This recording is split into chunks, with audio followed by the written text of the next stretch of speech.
Assalamualaikum, terima kasih telah bersedia menghadiri kegiatan atau kelas tambahan yang berupa webinar pada hari ini, yaitu dalam rangka saya mau berbagi tentang budaya positif.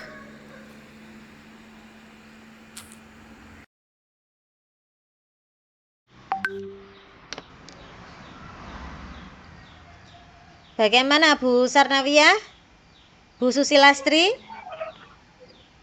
Bisa Bu, bisa didengar. Ketika kita datang tepat waktu itu motivasi kita itu apa? Karena memang sebuah peraturan atau bagaimana? Kalau saya Bu, peraturan berujung ke kesadaran. Oke, ini Bu Retni. Kalau Bu Ririn bagaimana? Berada di motivasi yang keberapa? Yang satu sama yang ketiga, Bu.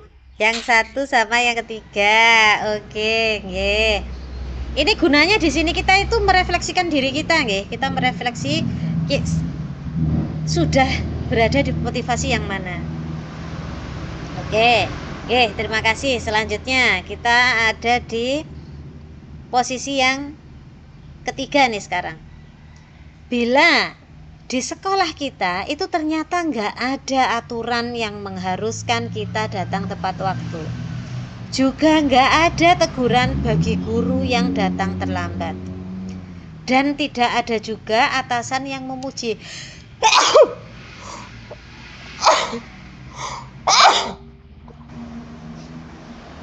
Mohon maaf, sepertinya mau flu nih.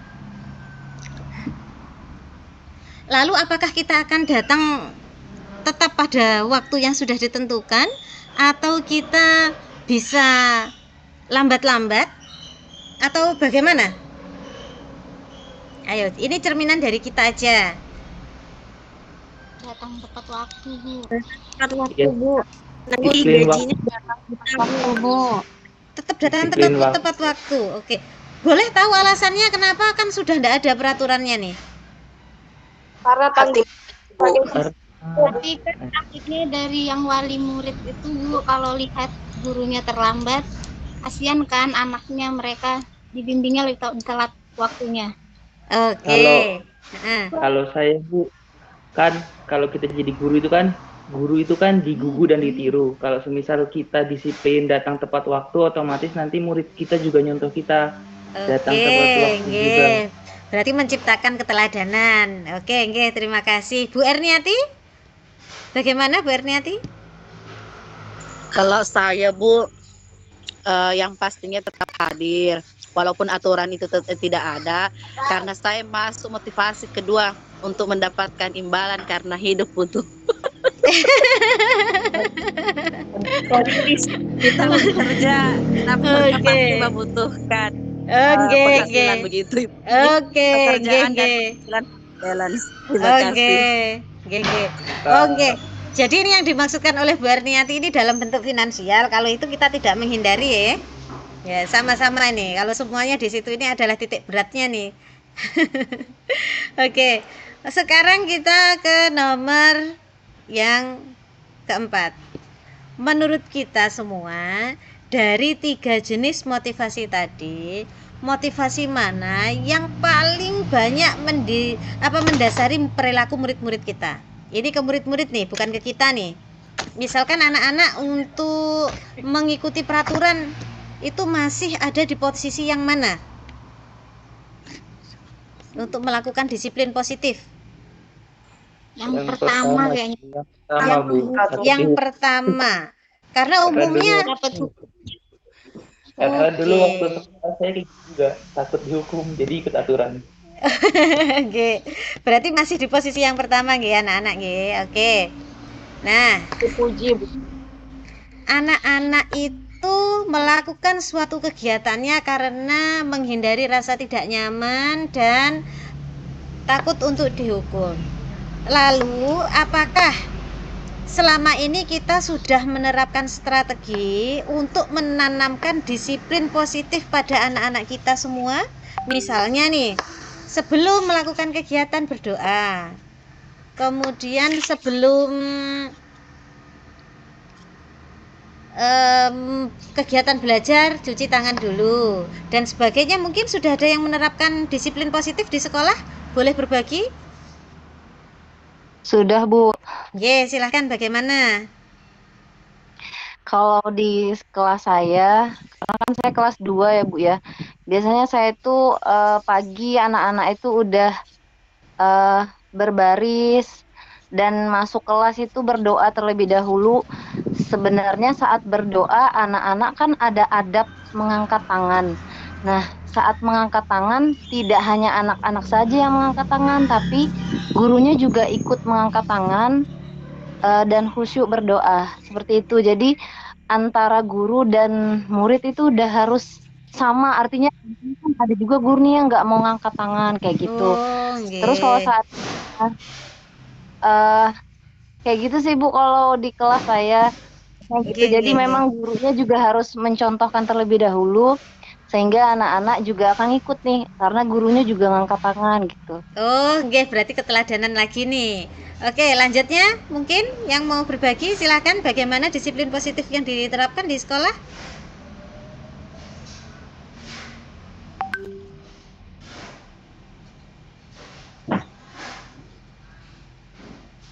Adakah yang di sekolahnya sudah melaksanakan sholat duhur berjamaah? Sudah. Sudah nggih? Sudah. Nggih. Nah, itu juga bentuk dari disiplin positif ya. Sekarang kita lanjut lagi ke nomor 6. Nilai-nilai kebajikan apa yang Anda berusaha tanamkan pada murid-murid di kelas di sekolahan kita? Misalkan anak-anak dibiasakan untuk tidak melaksanakan pembulian. Misalkan anak-anak diajari untuk bertanggung jawab, diajari untuk jujur misalkan. Nah, sudah atau belum nih melaksanakan di sekolahnya nih? Sudah, Bu. Sudah, Bu. Oke, nggih sudah nggih. Nah, sekarang kita sudah mengetahui ya 3 motivasi yang mendasari perilaku manusia. Sekarang kita lanjut ke hukuman dan penghargaan.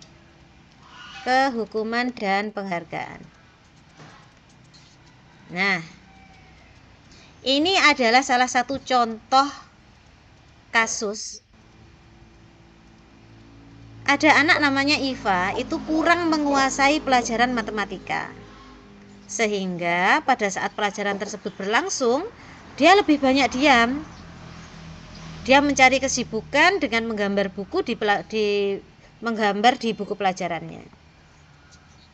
Kemudian guru matematikanya yang bernama Pak Seno tiba-tiba memberikan pertanyaan, sehingga Iva menjadi gugup dan tidak sengaja menjatuhkan tasnya dari kursi.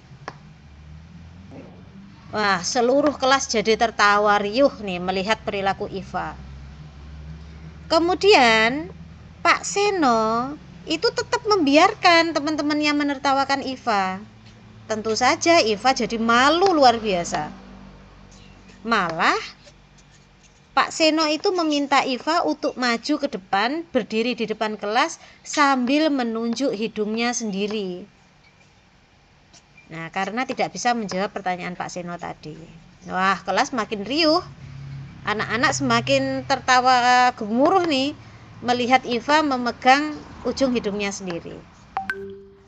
Pertanyaannya, apakah Bapak dan Ibu semuanya setuju dengan tindakan Pak Seno? Tidak. Nah, kenapa? Itu pembulian, Bu. Pembulian ya? Anak sendiri sih. Memperlakukan anak didiknya sendiri, udah memalukan anak didiknya sendiri gitu.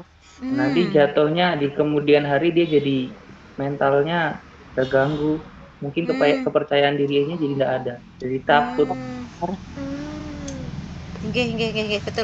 Betul. Baik, oke, saya tampung dulu ini jawaban dari teman-teman semua. Intinya tidak setuju nggih dengan tindakan Pak Seno. Berarti sekarang kita akan mempelajari sebenarnya apa sih hukuman, konsekuensi, dan restitusi berkaitan dengan studi kasus yang kita bahas ini tadi terkait Pak Seno dan Iva. Jadi hukuman, konsekuensi, dan restitusi itu adalah 3 hal yang berbeda.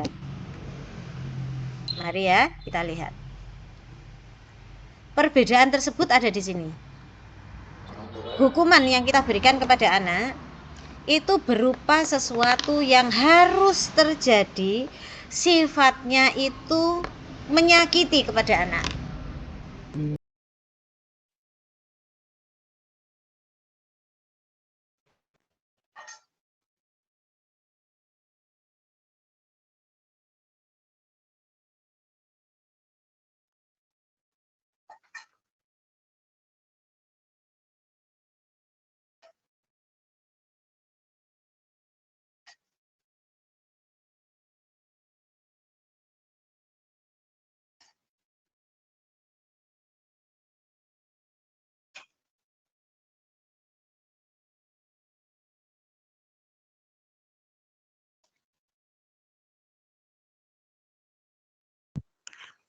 Saya, Bu.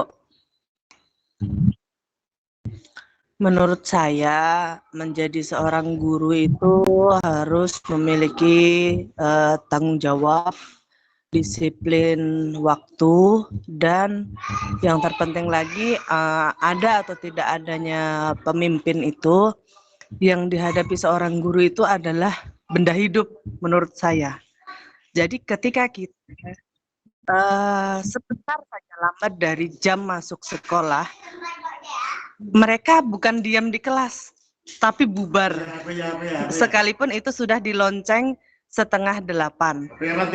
Berbedanya dengan pekerjaan yang lain, guru itu kan menghadapinya banyak pemikiran, banyak kepala, jadi sepertinya harus dibimbing gitu, nah Bu. Jadi dari dalam diri guru sendiri harus ditanamkan bahwa yang dihadapi guru itu benda hidup dan harus berani bertanggung jawab atas pilihannya. Begitu Bu menurut saya. Terima kasih Bu. Sama-sama.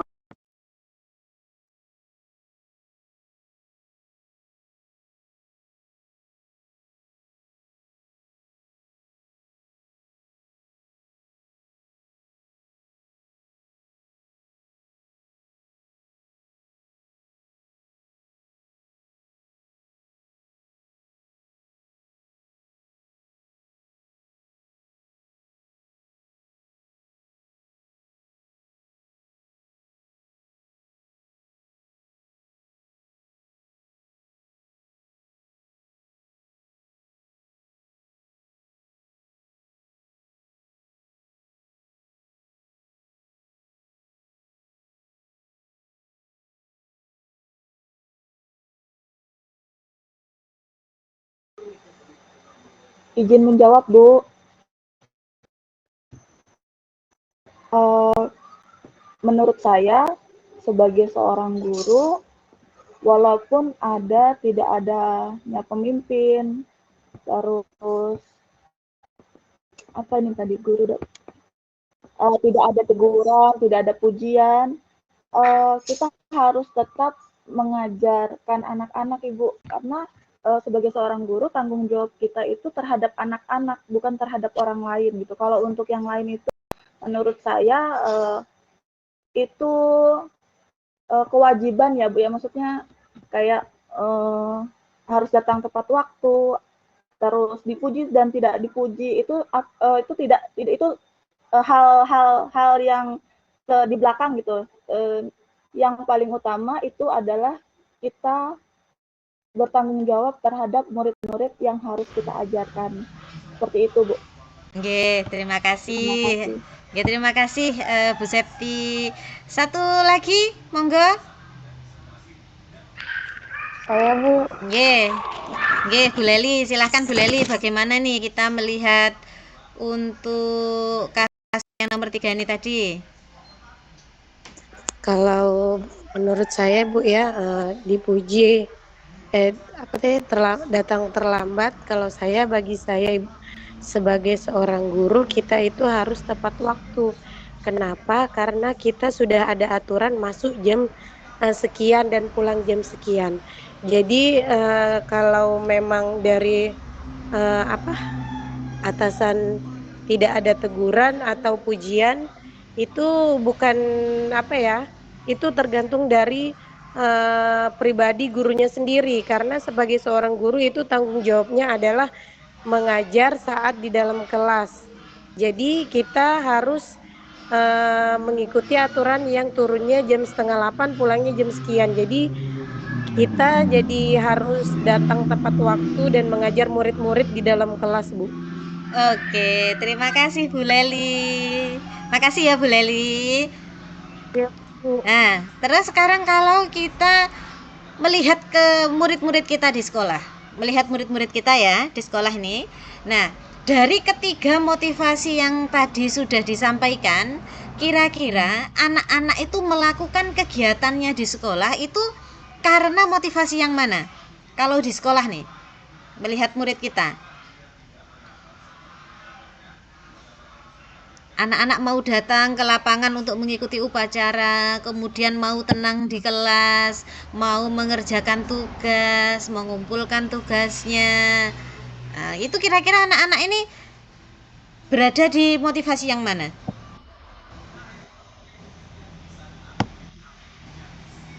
Mari kita berbagi ya. Bu. Oke, silakan.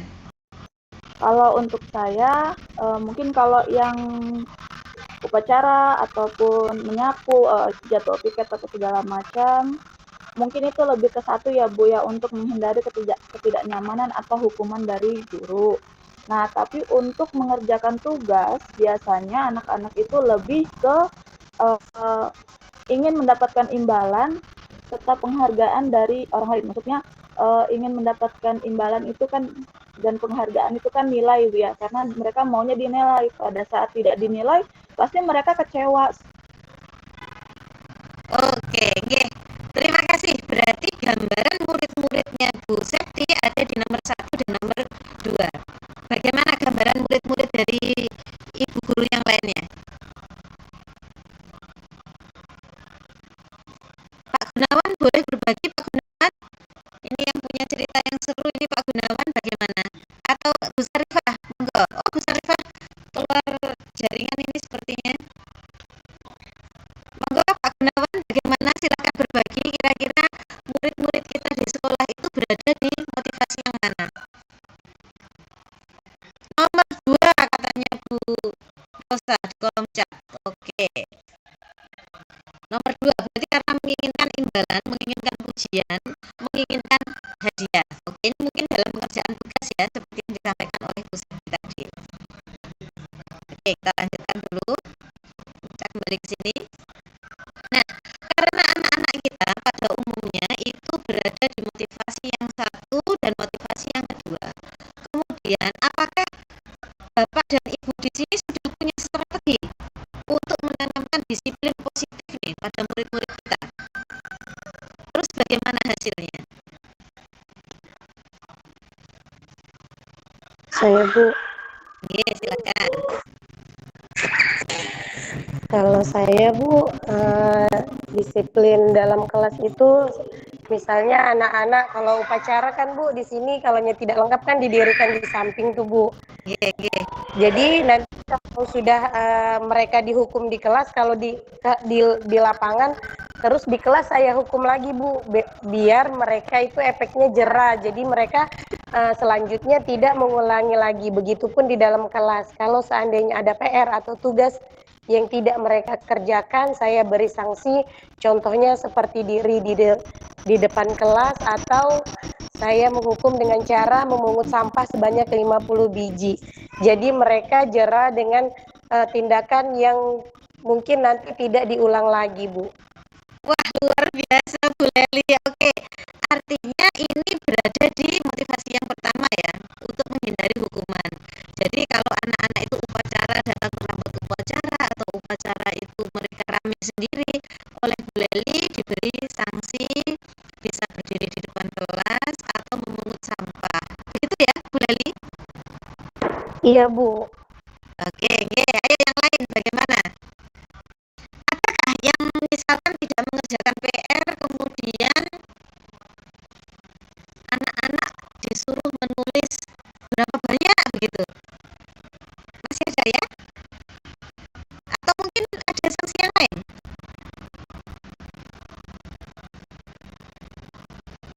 Kalau murid datang terlambat atau tidak mengerjakan tugas, apa yang biasanya kita lakukan untuk menerapkan disiplin positif?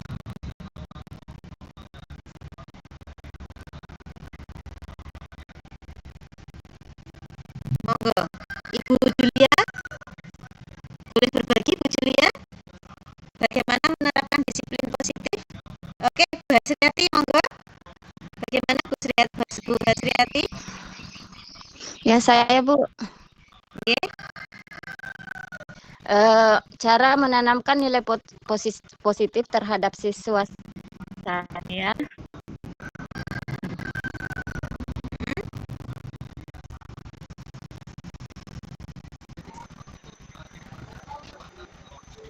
dengan cara apa nih?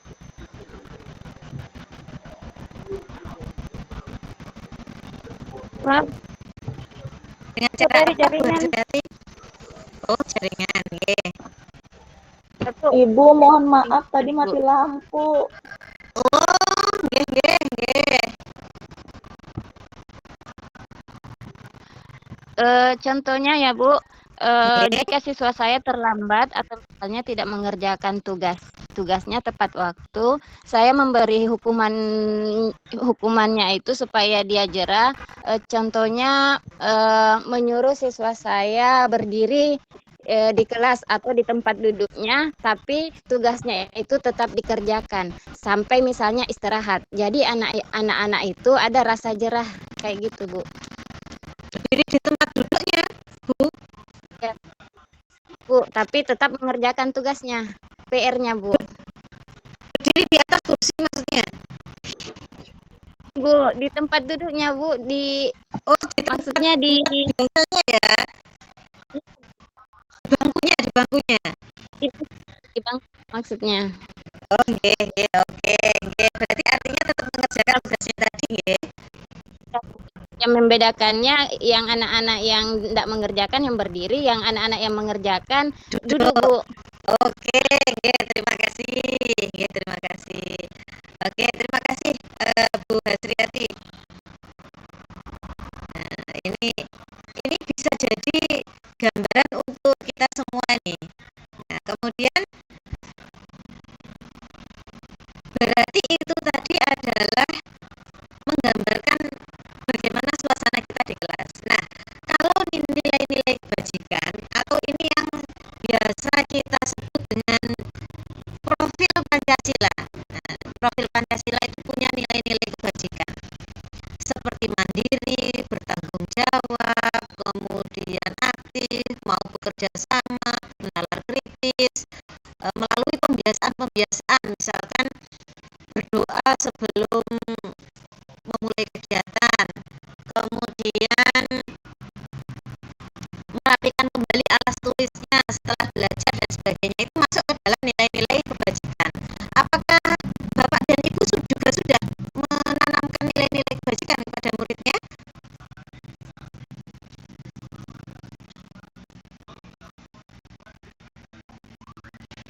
Kalau sudah, dalam bentuk apa nih?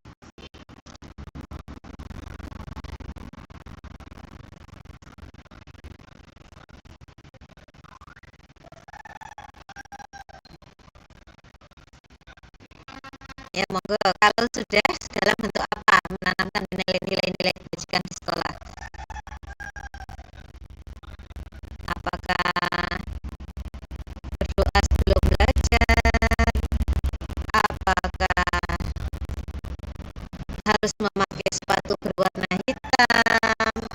Apakah harus mengucapkan salam? Apakah harus cuci tangan terlebih dahulu? Ya, bagaimana?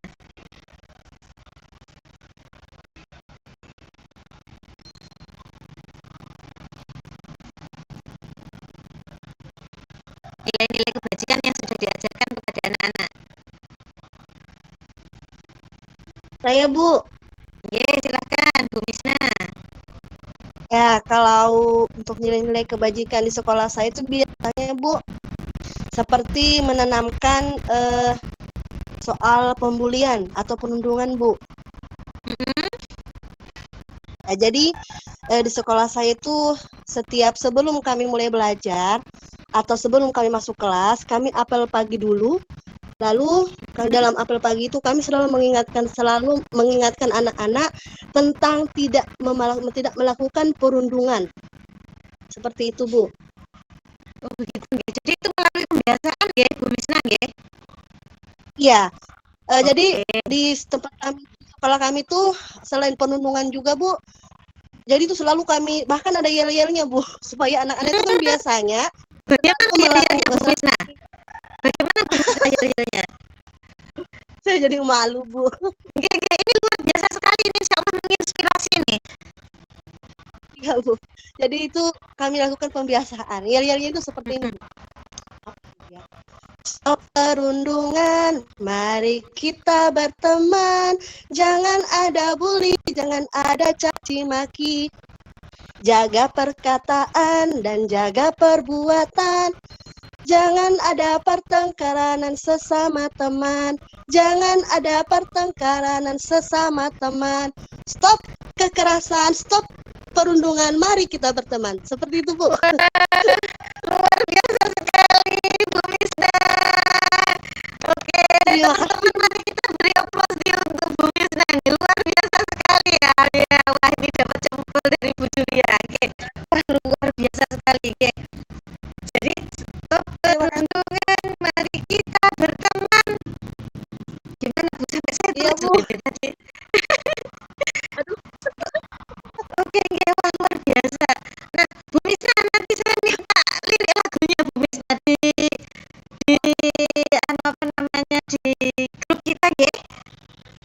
Oh, nggih. Iya nggih Bu. Wah luar biasa sekali, ini sangat menginspirasi ini. Mungkin karena ramai dan maraknya di televisi atau pemberitaan tentang perundungan nggih Bu Misna nggih. Iya, jadi itu kami jadikan setiap pembiasaan Bu, supaya anak-anak itu tetapi Bu, setelah kami lakukan pembiasaan seperti itu, alhamdulillahnya Bu, sedikit demi sedikit tidak ada pembulian lagi di sekolah kami seperti memukul teman. Jadi mereka itu selalu mengingatkan akan hal itu, jadi mereka sedikit berkurang untuk melakukan hal seperti itu Bu. Wah terima kasih Bu Misna. Luar biasa, ini nanti insya Allah menginspirasi teman semua nih. Nah terus ini ada dari Bu Julia. Ternyata Bu Julia juga sudah menerapkan pembiasaan disiplin positif nih, yaitu dengan berusaha membuat anak-anak bisa menghargai satu dan lainnya, kemudian taat kepada Tuhan Yang Maha Esa dengan mengadakan sholat duhur berjamaah.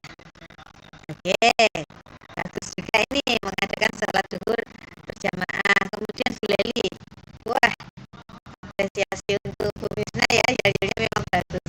Oke, baik, mari kita kembali lagi ke sini. Sekarang kita akan berbicara tentang hukuman dan penghargaan. Mari kita baca dulu. Terlihat ya share screen saya ya. Ada kasusnya nih. Ada murid namanya Iva, kurang menguasai pelajaran matematika, sehingga pada saat pelajaran tersebut berlangsung, dia lebih banyak berdiam diri atau menggambar di buku pelajarannya. Pada saat guru matematikanya yang bernama Pak Seno menanyakan pertanyaan pada Iva jadi gugup karena dia tadi sedang menggambar dan tidak sengaja menjatuhkan tasnya dari kursi serta tiba-tiba menjadi gagap pada saat berupaya menjawab. Akhirnya teman-teman yang lain menjadi tertawa melihat perilaku Iva yang gagap tersebut. Nah, Pak Seno pada saat itu membiarkan teman-teman Iva menertawakan Iva yang tergagap itu tadi. Padahal Iva kan sedang sangat malu itu ya. Malahan minta Iva untuk maju ke depan kelas dan berdiri di depan kelas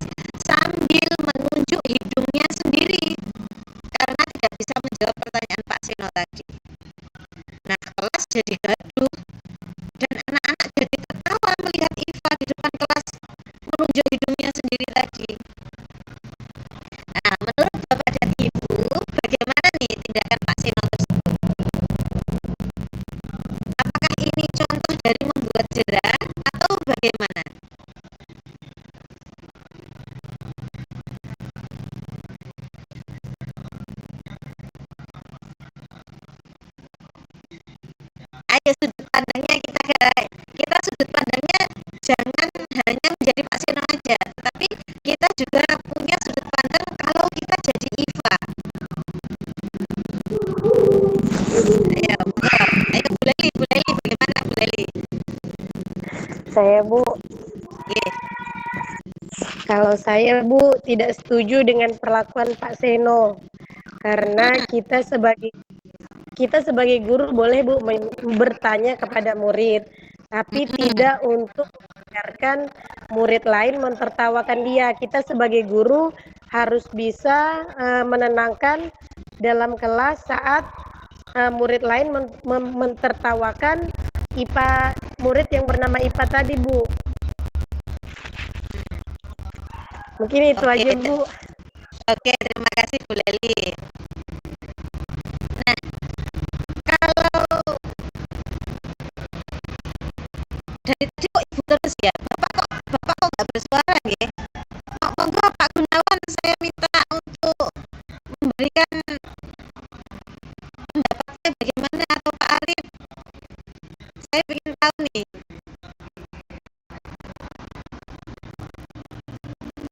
Mana Pak Gunawan ini? Kok tumben nggak bersuara Pak Gunawan ini? Kayaknya izin Bu, Pak Gunawan tadi Bu. Oh, Pak Gunawan izin ya. Oke, baik.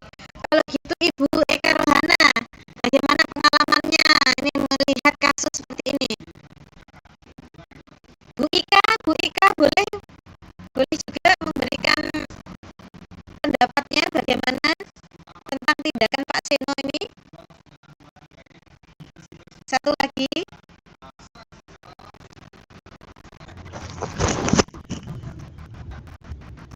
Izin Bu menanggapi. Oke, silahkan. Kalau dari terlihat ini Pak Seno memperlakukan muridnya sebenarnya kan kurang tepat Bu ya, karena beliau di sini tindakan Pak Seno ini mempermalukan siswanya sendiri di hadapan teman-temannya.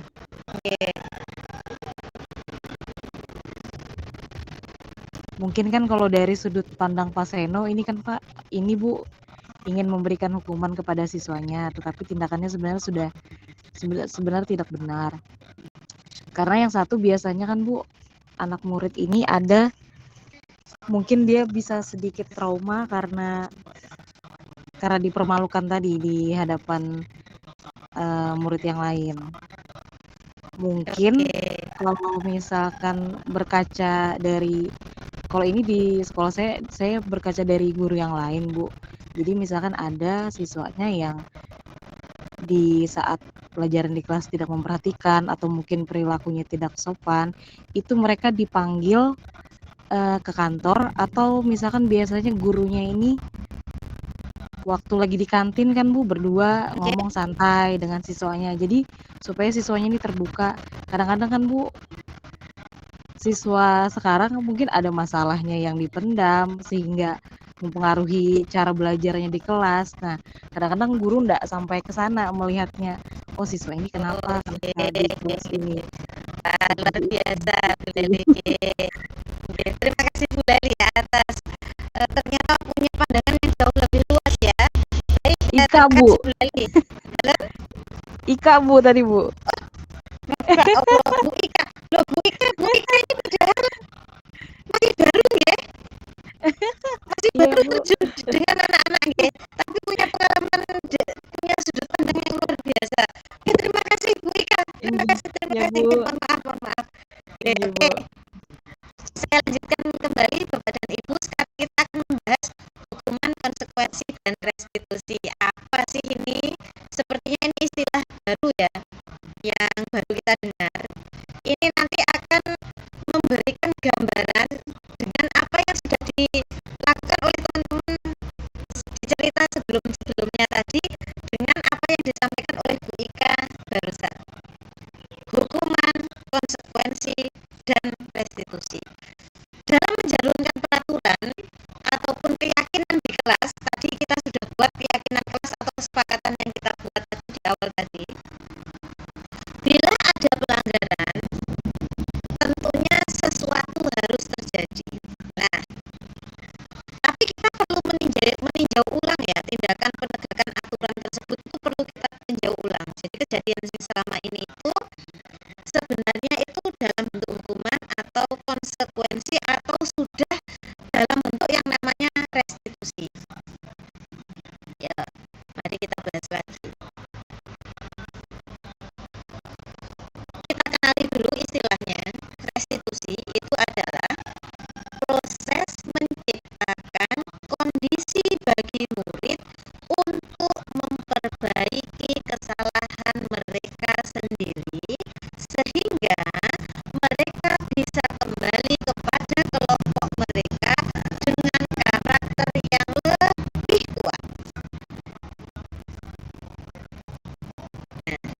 Jadi kita itu akan mengajarkan murid untuk mencari solusi atas masalahnya mereka,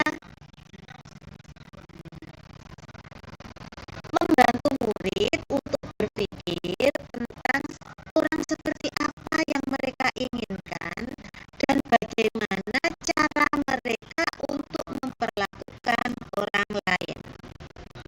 Nah, oke. Jadi tentu saja berbeda antara hukuman, konsekuensi, dan restitusi. Nah, umumnya kalau dari cerita ini tadi, Bapak dan Ibu masih banyak yang melakukan dalam bentuk hukuman. Tetapi sudah ada, tadi ada Bu Yerniati, apa siapa tadi yang bercerita tadi ya, sudah melakukan yang namanya konsekuensi. Siapa tadi ya? Saya lupa. Ada yang menceritakan berdiri di tempat duduknya tadi. Bu siapa ya? Saya Bu Asriati. Oh, iya, Bu Asriati. Oke, Bu Asriati. Nah, itu sudah masuk ke konsekuensi. Lalu apa sih bedanya di mana sih? Ayo kita bahas sama-sama ya. Oke. Ya, ada hukuman, ada konsekuensi, ada restitusi. Hukuman itu adalah sesuatu yang menyakitkan yang harus terjadi pada murid kita. Kalau konsekuensi itu harus terjadi. Kalau restitusi itu memberikan pilihan, merupakan pilihan. Hukuman itu memberikan rasa yang tidak nyaman untuk murid, bahkan masih diingat sampai jangka waktu yang lama. Saya yakin semua Bapak dan Ibu di sini punya kisah-kisah yang masih diingat dari masa-masa sekolahnya di SD, SMP, atau SMA. Mungkin hal-hal yang tidak nyaman itu masih kita ingat sampai sekarang, karena itu bentuknya adalah hukuman. Kalau konsekuensi itu memang tidak nyaman, tapi jangka waktunya pendek. Nah, kalau restitusi itu menguatkan murid, tetapi memerlukan waktu yang jangka panjang dalam proses melakukannya. Hukuman itu memberikan keadilan bagi korban, tetapi kalau di konsekuensi, korban bisa jadi diabaikan. Kalau restitusi, korbannya mendapatkan ganti. Ini nanti kita akan studi kasus ya. Ini masih kita kenali dulu nih ciri-cirinya nih. Hukuman, murid itu akan tersakiti. Konsekuensi, anak akan merasa tidak nyaman. Tetapi kalau di restitusi, anak itu mendapatkan penguatan. Nah,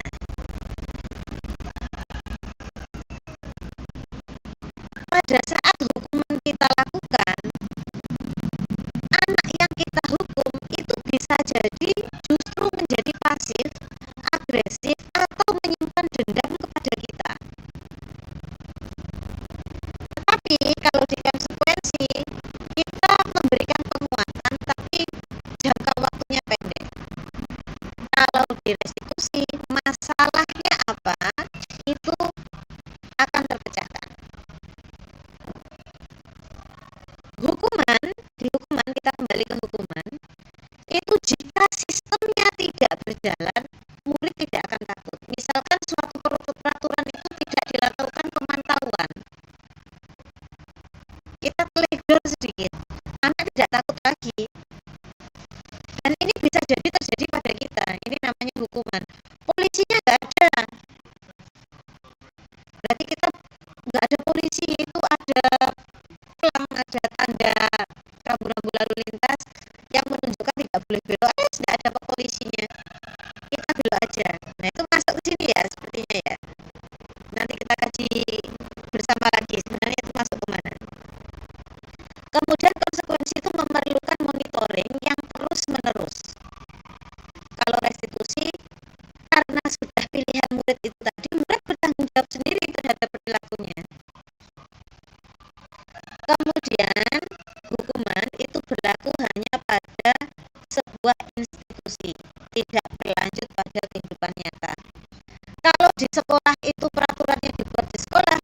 kehidupan nyatanya tidak demikian.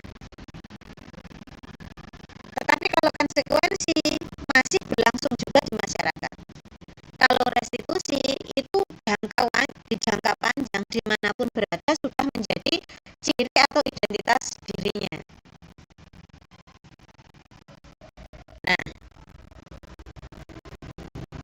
akhirnya anak itu akan membenci pada peraturan.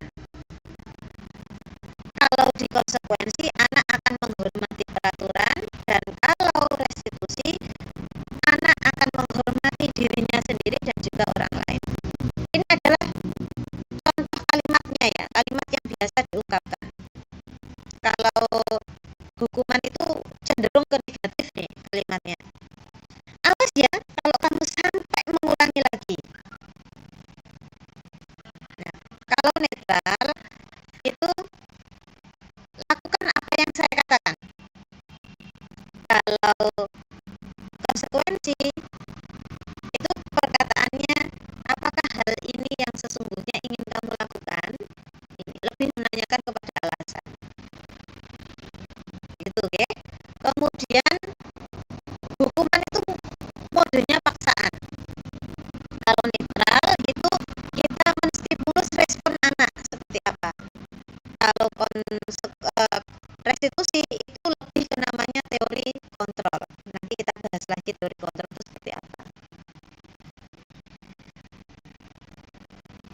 Oke, jadi hukuman, kemudian konsekuensi dan restitusi itu berbeda dalam implementasinya. Nah, dari bagan yang kita lihat itu tadi, ini saya persingkat ya, dari bagan yang sudah kita lihat tadi, maka bisa disimpulkan bahwa hukuman itu bersifat terencana atau tiba-tiba sesuai dengan seberapa dalam kita emosi.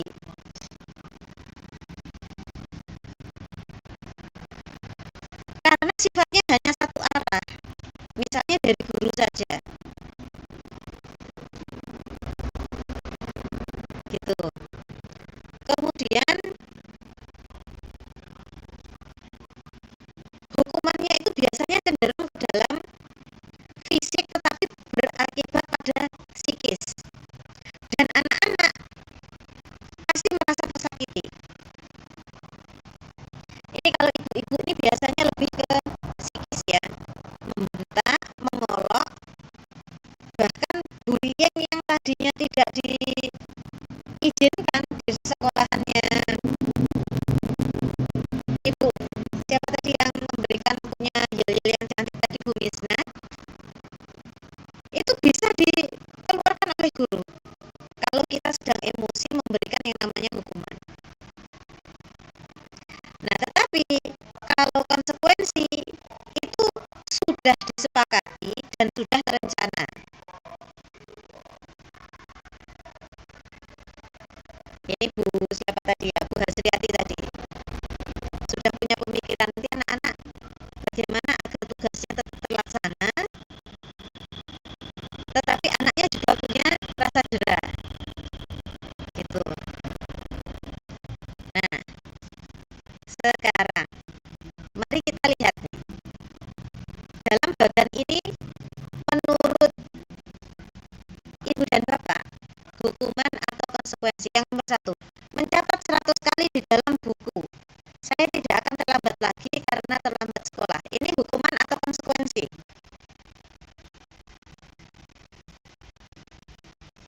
Hukuman, Bu. Hukuman. Bu siapa itu? Nur Hatifah, Bu. Bu Nur Hatifah, Bu. Bu Nur Hatifah. Oke. Bu Nur Hatifah. Oke. Hukuman. Yang lain? Yang lain? Mencatat 100 kali. Saya tidak akan terlambat lagi. Ini apa nih kira-kira? Ayo monggo yang lain. Bu Nur Hatifah tadi sudah menjawab kalau ini adalah hukuman. Yang lainnya? Hukuman, Bu. Siapa? Nih namanya siapa? Julia, Bu. Oke, Bu Julia. Oke. Saya sepakat kalau ini adalah hukuman. Karena apa?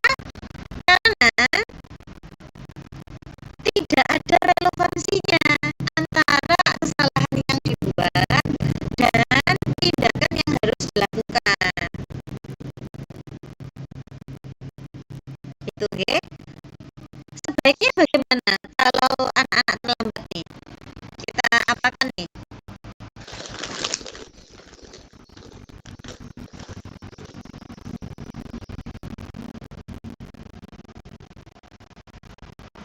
Oke, saya tambahkan ya. Kalau anak-anak terlambat, itu kalau hukuman berarti ya seperti ini. Boleh menuliskan di kertas buku tulisnya sebanyak 100 kali saya tidak akan terlambat lagi, ini hukuman. Tapi kalau konsekuensi itu kita memberikan kepada anak tugas apa yang terlambat tidak diikutinya tadi, kita minta anak untuk mempelajarinya di jam istirahatnya. Itu namanya konsekuensi. Saya berikan contoh lagi. Misalnya anak memecahkan kaca jendela kelas. Kemudian anaknya dihukum untuk lari keliling lapangan 10 kali. Nah, ini adalah hukuman. Kalau konsekuensi, anaknya ya harus mengganti kaca jendela tersebut, harus memperbaikinya. Itu konsekuensi. Konsekuensi itu relevan. Kalau hukuman tidak relevan. Nah, berarti yang kedua ini bagaimana? Lari mengelilingi lapangan basket 2 kali karena terlambat hadir di sekolah. Ini hukuman atau konsekuensi? Hukuman, Bu. Oke, sudah ya, sudah jelas, sudah mengenali nih. Berarti bedanya hukuman atau konsekuensi. Belum ke restitusi kita. Kalau yang ketiga, membersihkan coretan yang dibuatnya di meja tulis. Konsekuensi.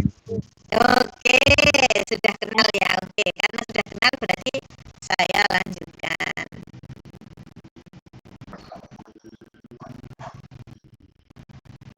Oke, baik. Sebelum kita ke restitusi, sekarang ada yang namanya dihukum oleh penghargaan. Mari kita baca dulu kasusnya.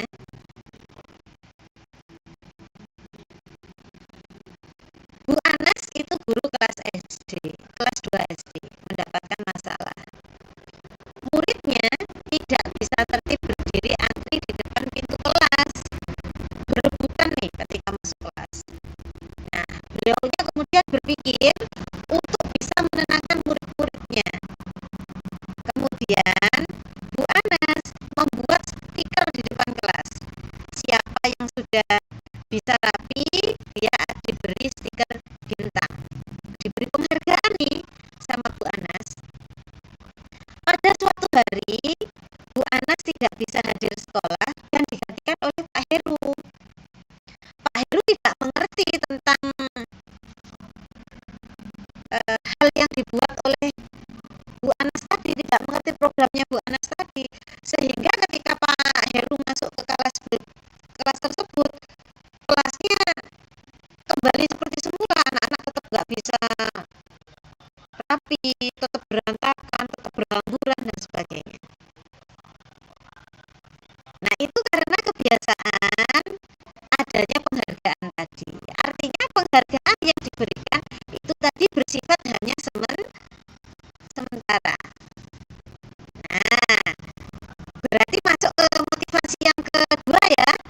Ini tadi ya yang dilakukan anak-anak berarti masuk ke motivasi yang kedua.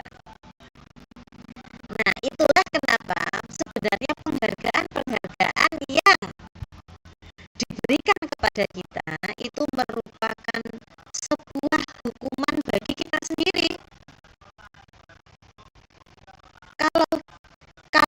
Kalau penghargaan itu ditiadakan, kita akan kembali kepada seperti apa kita yang sebenarnya, memberi pengaruh yang jangka pendek, sehingga penghargaan itu tidak efektif.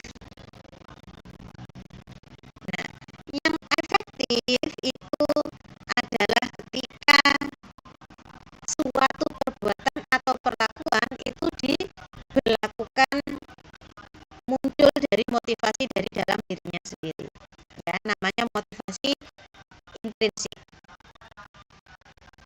Nah, oke. Nah, sekarang kita masuk ke restitusi. Dari pilihan yang ketiga tadi ya, ada hukuman, konsekuensi, restitusi. Ini pendekatan untuk menciptakan disiplin positif. Nah, sekarang sepertinya waktunya sudah sangat panjang ini membahas tentang ini. Jadi restitusi itu adalah ketika kita menunjukkan kesalahannya dengan memintanya melihat kesalahannya dengan cara yang baik-baik saja. Kemudian kita mengatakan seharusnya itu bagaimana dalam bertindak yang baik sesuai dengan keyakinan kita. Nah, anak ini sudah bisa mempertimbangkan baik dan buruknya. Kemudian bertanya kepadanya alasan ketika melakukan hal tersebut. Tadi sudah ada yang menyampaikan bahwa kita harus tahu dulu anak-anak punya permasalahan apa, tadi katanya Bu Ika. Nah, tidak serta-merta kita harus memberikan hukuman atau konsekuensi, tapi kita harus tahu dulu anak itu punya alasan apa dalam melakukan perbuatannya. Oke.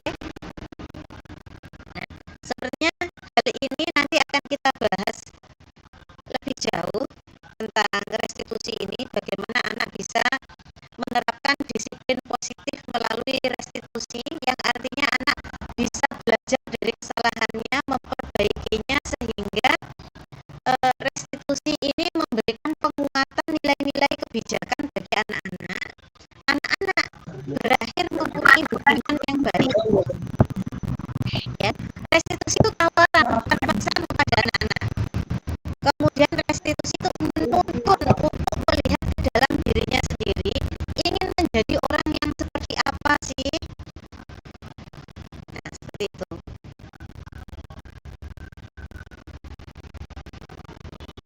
Baik, jadi dari ketiganya tadi, restitusi itu merupakan cara atau pilihan yang paling baik.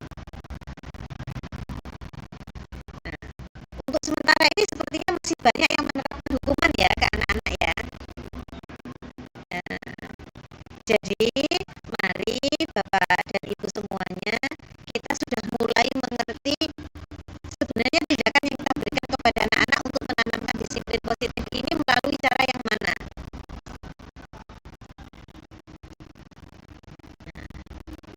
Gitu. Sampai di sini apakah ada yang ditanyakan?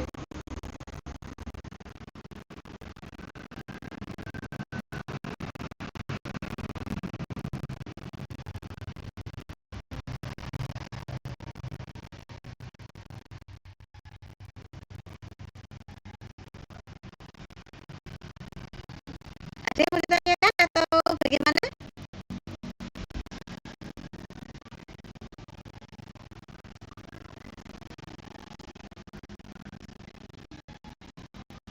Bisa Ibu, dimengerti apa yang saya sampaikan? Oke. Ibu izin bertanya. Oke. Saya tuh masih ada satu bingung Bu tentang ini yang mengapresiasi murid. Oke. Kira-kira waktu yang tepat kita untuk mengapresiasi murid itu kapan Bu? Dan supaya dinilai itu tidak berlebihan. Terkadang siswa ini Bu, misalkan kita memberikan tugas terus ada dikasih hadiah, jadinya mereka cuma terpacu tentang hadiah itu aja Bu. Apa cukup sekali di pembelajaran atau gimana Bu? Oke, terima kasih Bu Ika atas pertanyaannya. Teman-teman, memberikan apresiasi kepada murid itu juga perlu. Umumnya apresiasi ini diberikan pada saat anak menunjukkan kemampuannya atau keberhasilannya. Saya stop sharing dulu ya. Saya tak stop dulu.